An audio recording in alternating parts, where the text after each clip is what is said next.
से बोली आदि शक्ति भवानी की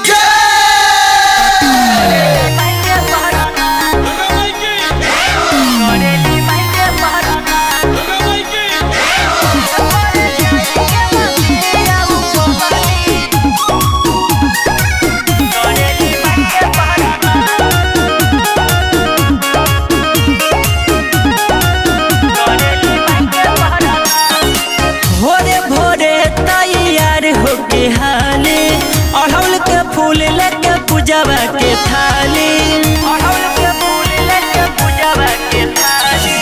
भोरे भोरे तैयार होके हाली अड़हुल के फूल लेके पूजवा के थाली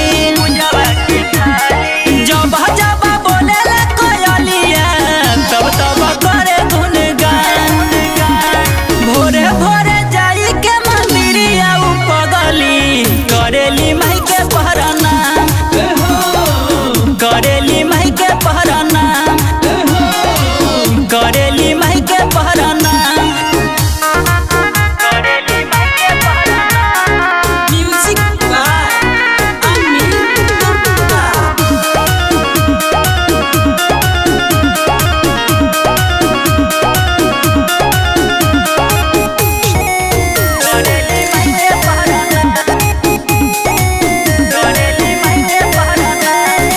हरदम रहेले माई के चरण में जय माँ बोले ले अपना मन में हरदम रहेले माई के शरण में जय माँ बोले ले अपना मन में ले के गंगा जी के पनिया धोएला मंदिर सुबह शाम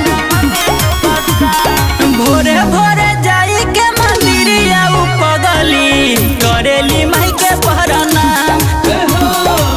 करेली माई के पहराना करेली माई के पहराना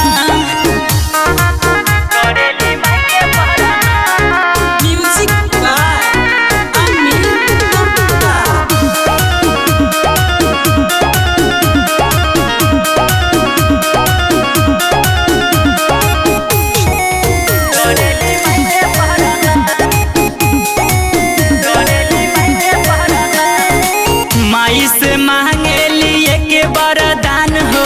सलमान नितेश पर रखिया ध्यान हो माई से मांगे लिए के वरदान हो सलमान नितेश पर रखिया ध्यान हो कबो नहीं आवे एकरा दुखावा चेहरा पर है मुस्कान भोरे भोरे जाई के मंदिरिया पगली करेली माई के पहराना करेली माई के पहराना करेली माई के पहराना साना रिकॉर्डिंग स्टूडियो पिपरा कोठी।